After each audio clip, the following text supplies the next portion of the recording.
Hello বন্ধুরা, চলে আসলাম আরও নতুন একটা ওষুধ সম্পর্কে আপনাদেরকে ভিডিও দেওয়ার জন্য। আজ যে ওষুধটা নিয়ে আলোচনা করব, ওষুধটার নাম হলো ইন্টারসেপ। Welcome to my channel medicine tips 20-এর পক্ষ থেকে আমি প্রসেনজিৎ। সবাইকে জানাই আন্তরিক শুভেচ্ছা ও সুস্বাগতম। বন্ধুরা, আজ ইন্টারসেপ ক্যাপসুল নিয়ে আলোচনা করব, যার জেনারিক নাম হলো সেপ্রাডিন 500 mg। এই ওষুধটা প্রস্তুত করে থাকে বাংলাদেশের সুনামধন্য কোম্পানি বেক্সিমকো ফার্মাসিউটিক্যাল লিমিটেড। এই ওষুধটার প্রতিটা ক্যাপসুলের মূল্য 12 টাকা 50 পয়সা এবং প্রতিটা বক্স মূল্য 450 টাকা। যে সমস্ত রোগের ক্ষেত্রে এই ওষুধটা নির্দেশিত হয়ে থাকে, ঊর্ধ্ব শ্বাসতন্ত্রের সংক্রমণ, যেমন সাইনোসাইটিস প্রদাহ, কন্ট্রোনালের প্রদাহ, টনসিলের প্রদাহ, ল্যারিঙ্গো ট্যারিঙ্গো ব্রঙ্কাইটিস, মধ্যকর্ণের প্রদাহ, নিম্ন শ্বাসতন্ত্রের সংক্রমণ, যেমন তীব্র ও দীর্ঘমেয়াদী ব্রঙ্কাইটিস, লোভার নিউমোনিয়া ও ব্রঙ্কো নিউমোনিয়ার ক্ষেত্রে নির্দেশিত। মূত্রতন্ত্রের সংক্রমণ, যেমন মূত্রথলির সংক্রমণ, মূত্রনালীর সংক্রমণ, পেলভিক ও নেফ্রনের সংক্রমণ এর ক্ষেত্রে এই ইন্টারসেপ ক্যাপসুলটা নির্দেশিত। ত্বক ও নরম কলার সংক্রমণ, যেমন অ্যাবসেস, ত্বকের নিচে পুঁজ জমে যাওয়া, সেলুলাইটিস, ফ্রাঙ্কুলোসিস বা ফোড়া, ইমপেটিগো বা পাচড়া এর ক্ষেত্রে নির্দেশিত। ইন্টারসেপ বা সেপ্রাডিন হচ্ছে সেমি সিনথেটিক বিস্তৃত বর্ণালীর জীবাণু ধ্বংসকারী অ্যান্টিবায়োটিক।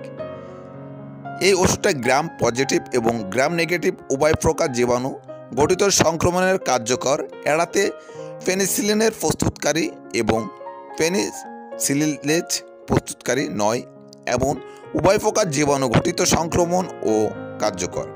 সেপ্রাডিন বা ইন্টারসেপ এর মূল কার্যকারিতা জীবাণুর কোষ প্রাচীরের উপর সংবেদনশীল। জীবাণুর কোষ প্রাচীরে পেপটিডোগ্লাইকেন থাকে, যেখানে সেপ্রাডিন আড়াআড়ি সংযোগ বাধা দেয় এবং ফলে ত্রুটিপূর্ণ কোষ প্রাচীর তৈরি হয়। এভাবে অভিস্রবণের চাপে জীবাণু ভেঙে যায়। এই ওষুধটার সেবনবিধি ও মাত্রাবিধি: প্রাপ্তবয়স্কদের ক্ষেত্রে মূত্রতন্ত্রের সংক্রমণের ক্ষেত্রে 500 মিলিগ্রাম দিনে 4 বার অথবা 1 গ্রাম দিনে 2 বার। তীব্র ও দীর্ঘমেয়াদী সংক্রমণের চিকিৎসার জন্য মাত্রা বৃদ্ধি করা যেতে পারে। যে সকল সংক্রমণ জটিলতা ধারণ করতে পারে, যেমন প্রোস্টেটের সংক্রমণ, এপিডাইমাইটিস এসব ক্ষেত্রে নিবিড়ভাবে চিকিৎসা চালিয়ে যাওয়া উচিত। শ্বাসতন্ত্রের সংক্রমণ স্থান ও তীব্রতার উপর ভিত্তি করে 250 মিলিগ্রাম থেকে 500 মিলিগ্রাম দিনে 4 বার অথবা 500 মিলিগ্রাম থেকে 1 গ্রাম দিনে 2 বার সেবন করতে হবে। ত্বক ও নরম কলার সংক্রমণের স্থান ও তীব্রতার উপর ভিত্তি করে 250 মিলিগ্রাম থেকে 500 মিলিগ্রাম দিনে 4 বার অথবা 500 মিলিগ্রাম থেকে 1 গ্রাম দিনে 2 বার সেবন করতে হবে।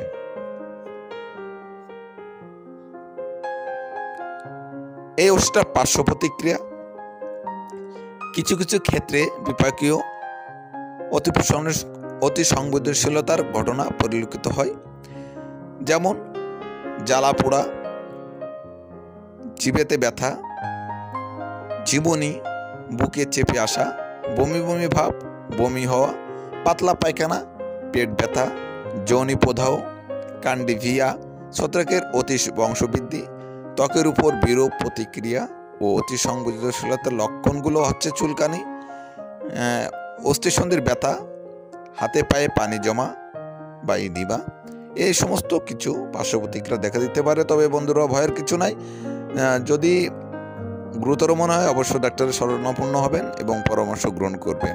আর বন্ধুরা, যেটা না বললে নয়, এই ওষুধটা অবশ্যই ডাক্তারের প্রেসক্রিপশন ব্যতীত কখনো নিজেদের মতন করে ওষুধটা সেবন করবেন না।